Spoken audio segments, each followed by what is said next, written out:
Awesome. Welcome, everyone. This is the first session of the test drive portion, and we have several other sessions after this. So welcome to the first one for the IBM Blockchain Platform. I'm really glad to see you guys here.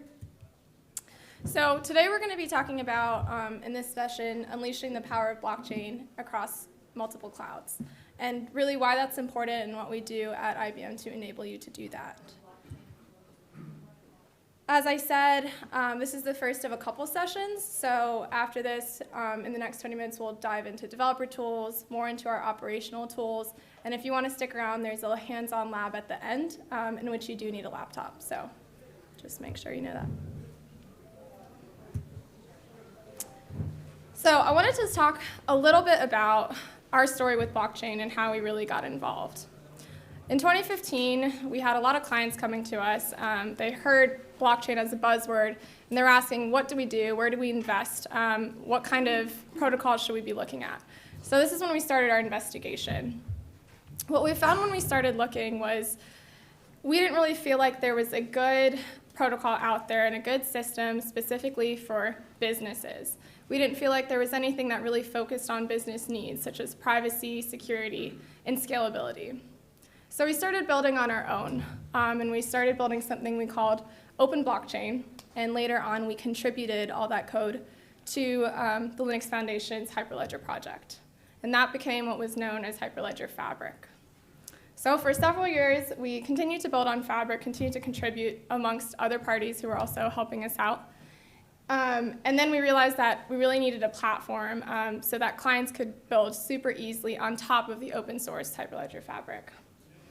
And that leads us to where we are today. So we've had a couple years of the IBM Blockchain Platform. We've continued to listen to different client needs, innovate, and now we have our newest version of the IBM Blockchain Platform out, and it's in beta. And I'll tell you a little bit about at the end about how you can try it out today. I just want to focus on one thing that I think is really important in the difference with the IBM Blockchain Platform and other platforms you might be investigating, other protocols, and that's the fact that we have a lot of live networks actually building with us. So at any point, we have around 1,200 live networks, and 100 at least of those are actual consortiums building and transacting every day. And I think that's what really that's a huge critical difference in how we build the platform. We have clients that we can listen to, and we take those needs and put them back into the platform, make sure we're adapting for all different use cases. So a little bit about the IBM blockchain strategy in general. I divide this up into a couple different categories. As I said, we have Hyperledger as our base layer. This is the open source code that really makes everything what we do happen. On top of that, we built our platform, which is what a lot of these talks are going to be on. And that gives you the ability to develop, govern, and operate your blockchain network.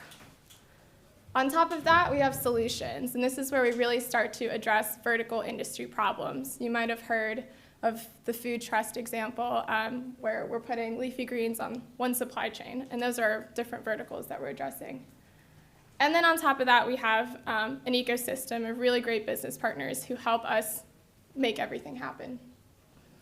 Alongside that, every step of the way, we have services, which range from our consulting services to actual architecture and solution services to help clients build every step of these layers. So now a little bit more about the platform and how we've actually built this. So as I said, Hyperledger Fabric, that open source code is really integral and it's the middle part of everything we do. And that we can deploy anywhere. So we base most of our stuff on IBM Cloud, but now we've released on-premise and other cloud solutions.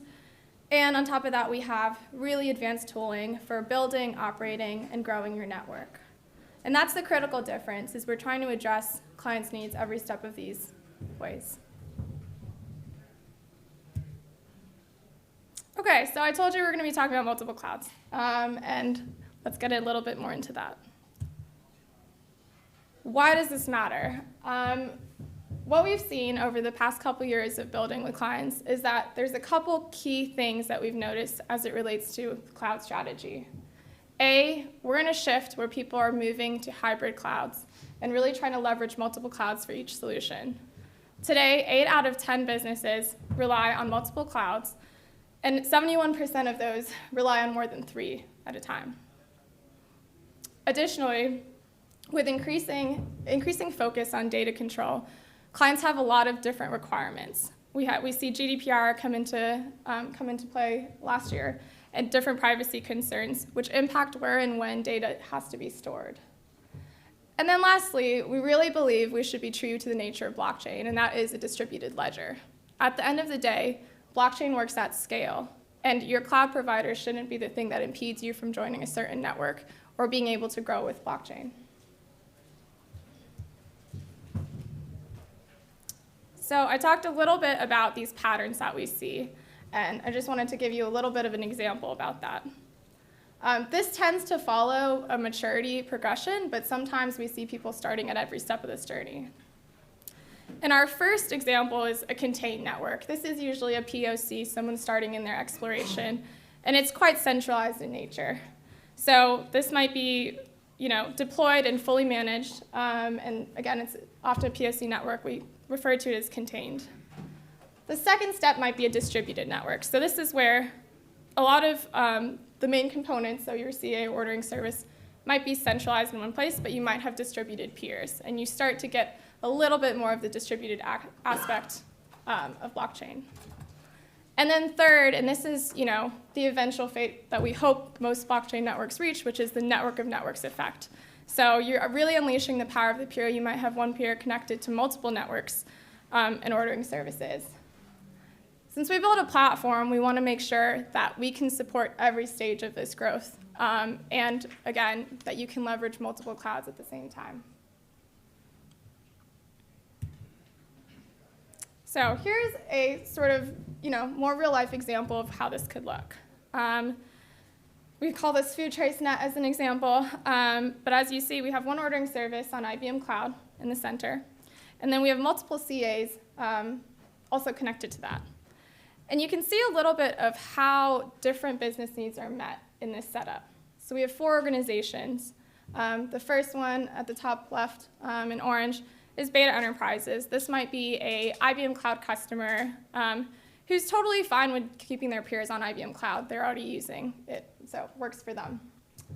Then on the other side, we have Delta House. So Delta House in this example is a retailer, an IBM partner, also uses IBM Cloud and wants to keep their peers there. And then in the bottom left and the bottom right, we see some different things happening. So we have Alpha Corp, who is in the banking space, and they do everything on-prem. Again, that should not be a blocker to them being able to join this network. So they can put their peers on-prem. And then lastly, we have Gamma Group, who's a tech startup and an AWS shop. They want to be able to use AWS, and they want to put their peers on AWS. So they can do that, and they can still be part of this network. Again, cloud shouldn't be a blocker. Your cloud provider shouldn't be a blocker to you being able to join a specific network, and we want to be able to enable that. So a little bit about this solution. As I said, we support a range of flexible deployments, from self-managed to hybrid deployments to completely IBM-managed deployments. In the first one, we can see that we're leveraging our private cloud for on-premise and public cloud deployments for Hyperledger Fabric networks. This works through Kubernetes. We have a Kubernetes container that holds all your components, like your ordering service, your certificate authority, and your peer, and deploy those through Helm charts with this first offering. The second is the one that I showed you earlier, where you might have a bit of a hybrid. You might want to put just your peer in a different place. So this is where you can deploy individual components locally within your own private cloud, or directly through AWS and have the broader network hosted through IBM Cloud. Again, you're running the peer in a non-IBM Cloud network, and we can support that. And then third is completely IBM managed. So this would all be within the IBM Cloud. We've had Starter Plan and Enterprise Plan, if you're familiar with our platform, running in the past. And we've just released our free 2.0 beta that you can try right now, and that's going to be our newest version of the platform. So again, as I said, we are leveraging the multi-cloud strategy for this platform. the first one that we leverage private cloud for comes with these things off the bat. So we have a detailed set of configuration patterns that help you deploy anything Hyperledger Fabric with Kubernetes in any environment of your choice, so on-prem or any other public cloud. It also comes with the same operational tools, developer tools, and governance tools that we offer for the rest of our platform.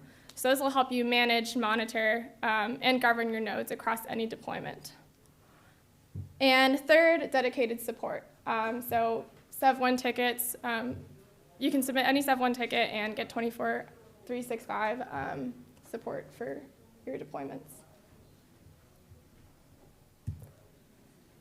And something I really want to point out, which is really important and really important to our strategy, is because we do use Kubernetes and Kubernetes underlies everything we do, you're also able to use any Kubernetes compatible tool. So if you want to bring in logging tools, monitoring tools, anything that currently works with Kubernetes also works with the platform. So you can use Prometheus, Grafana, LogDNA, Sistis, any of the usual tools that you're used to using works smoothly. And now just a bit of a deep dive. What does this actually look like? And again, I will preface this that we have a specific session for developer tools and a specific session for operator tools later. So if you really want to get into that, stick around for the next hour. As I said, we have build tools, operator tools, and tools to help you grow, all centered around our underlying layer of Hyperledger Fabric, available in any cloud with Kubernetes. We give you the ability to deploy anywhere. So you can use IBM Cloud for a fully IBM managed service, on-prem for greater deployment flexibility, and any other cloud provider. Where it's fully heterogeneous. So as I said, any component can go anywhere, and we allow you to do that individually. And this all goes to show that it caters for different environments and avoids vendor lock-in. Deployment is not a blocker to be able to scale.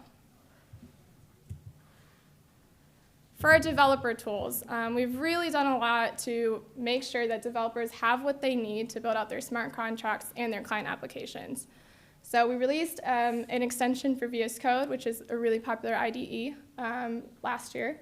And we're really excited to have people try it out. Within that, we've put in samples, tutorials, support for different kinds of smart contracts, and made it super easy to get started and build with the platform. We've also added simplified DevOps, so you can move from testing locally to production, all within the IDE. As far as operator tools, I've been talking about how your components can be in many different places. But we don't think that that should have to make it hard for you to operate your network. So you can maintain complete control of your network, govern and operate ledgers, channels, identities, and other assets all within the same console. It doesn't matter where everything is. You can operate it all in one place. And you only need to deploy the components that you need. So yes, you can go individually, and as I said, it's completely heterogeneous. And lastly, we support highly available environments and disaster recovery scenarios. So again, as I touched on at the beginning of the presentation, this is built for businesses, and we want to make sure every business has what they need to scale. And then how do you grow? Obviously, blockchain really matters when you operate at scale. So we want to make sure we're doing everything we can to help grow with the platform. You can start small and pay as you grow with no upfront investment, and Kubernetes allows you to just add more when you feel like you need more. You can easily connect a single peer to multiple industry networks. As I showed you in that last most mature example, that's really where you want to be to operate at scale. And then lastly, you can connect nodes running in any environment to help you really build out your network. So how do we actually get started? As I said, we have a free beta running right now, going generally available very soon. So if you want to get started, go to the IBM Cloud console, cloud.ibm.com, search catalog for blockchain. You're going to be able to create your service instance right there and there for free. And then you can create and attach either an existing Kubernetes cluster that you have or just create a new one, launch the blockchain console, and there you are, ready to go. So that's all for this portion of the presentation. If you want to know any more about those things, as I said, there's a lot more coming, so stick around. And we do have swag for people who stick around for the lab, so just to incentivize you guys. And now I have a couple minutes for questions. Does anyone have any questions? Yep. What's the proof of work? Is it Ethereum's proof of work? It's all Hyperledger Fabric based. Well, what's the work? You guys, is it more of a staking network, or is it actually, because originally Ethereum, I don't know what point you forked it at, but originally it was work. So it's not Ethereum at all, so it's all Hyperledger Fabric based. We didn't fork Ethereum in any way. You didn't? No.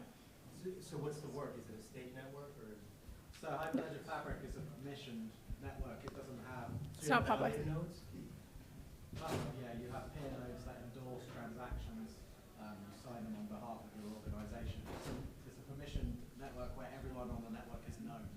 Unlike Ethereum, Bitcoin, where they're public networks where everyone is anonymous. So you're saying you have more consistency? I wouldn't say more consistency would be the way. It's a network where everyone is known, so you don't have the problems that proof of work is trying to solve.